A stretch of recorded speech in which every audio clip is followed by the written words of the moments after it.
OTCT, Hillary complete. Copy. OTCT, AP start is complete. TLS go for auto sequence start. It's launch day at NASA's Kennedy Space Center in Florida.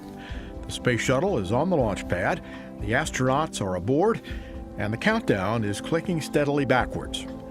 More than 200 miles above Earth, the International Space Station is moving quickly through its 91-minute-long orbit, leaving the shuttle a scant 5-minute window to lift off or risk missing the orbiting laboratory. Inside the Launch Control Center, a cadre of some 200 launch controllers, all of them specialists in the shuttle and its myriad systems, methodically move through their own checklist to make sure that everything is ready. They work for days to bring the countdown this far, to a point 9 minutes before launch, when it's time to decide whether the shuttle is indeed ready to launch. The person making that decision is the launch director. 22,000 parameters roughly have to be exactly right in order to launch the shuttle. If conditions aren't right, the launch director can scrub the launch attempt.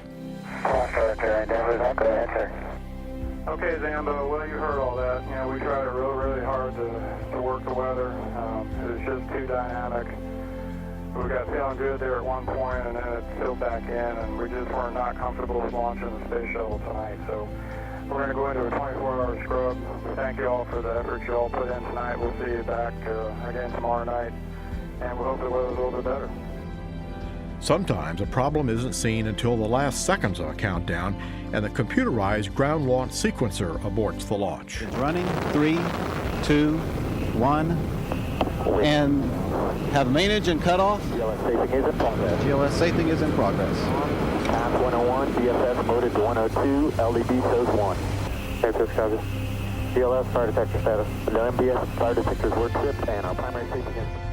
10 people have served as launch director during the space shuttle's 30 years of flying into space.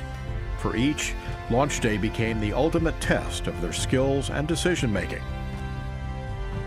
The essence of the job is actually to say no when everybody else wants to go. On launch day, the launch director and his team can be found in one of the firing rooms inside the Launch Control Center at Kennedy. He sits in the back row, facing a few monitors, and with the giant windows looking out to the pad at his back. Because his console is on a riser, he can look out on the other controllers in the room, many of them at specialized consoles behind horseshoe-shaped cabinets. We have to be convinced as a team, I have to be convinced as a person, that everything is ready to go. And so until that point, until I have the feeling in my gut that we're ready to launch, we can meet every requirement we have on the books, but we also have to meet that gut check that says we're ready to fly that day. 9 minutes before liftoff, the flight control team in Houston, NASA and contractor management, and the other members of the launch team radio a simple go or no-go. Mila. Mila's go. STM. STM is go. Safety console. Safety console's go. SPE. SPE is go. LRD. LRD is go. SRO. SRO is no-go. Then the launch director gets the last word in a tradition that goes back to the first launch of a space shuttle in 1981, when launch director George Page radioed to Columbia Commander John Young and pilot Bob Crippen. John, we can't do more from the launch team than say we sure wish you an awful lot of luck. We're with you 1,000%, and we're awful proud to have been a part of it. Good luck, John. Trip and I are mighty proud to work with you fellas. You're absolutely professional. The best there is. It becomes very personal. And I look out to the pad and I think about the crew on board, and I have a little moment of reflection. And then the countdown clock picks up at T-minus 9 minutes. There were 2 space shuttle missions that took the launch directors into untested areas. The first, STS-51L in 1986, was the Challenger accident. James Thomas was the launch director, and Seek was on hand on that cold January morning. It was one of those days in hindsight when, even though everything was within specification as far as the launch commit criteria, the requirements were, a lot of people had this gut feeling that this just doesn't feel right. NASA rebounded from the Challenger accident with determination, and the agency sought to fix its errors. Our resolve was we're going to safely fly again. It's going to be a lot of work, but we're going to get there. And we did. Discovery returned astronauts to space in September 1988, a mission Seek said gave a huge boost to the launch team.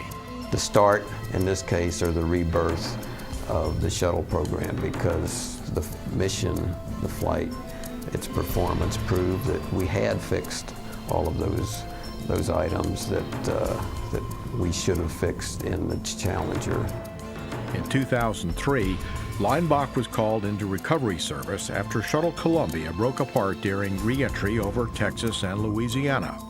My job as the Rapid Response Team Chairman, it's another assignment of the launch director, is to take that first team from KSC to wherever the contingency is. 3 engines up and burning.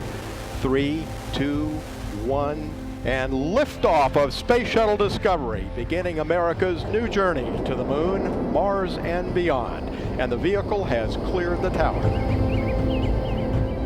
The shuttle returned to space again in 2005, with Discovery launching to the International Space Station. Launch days throughout the shuttle's illustrious program have always been special for the men and women in the Launch Control Center. It's what we do. It is. We are launching America's space shuttle for the good of the country and the good of the world. It's what we do. We have to do this.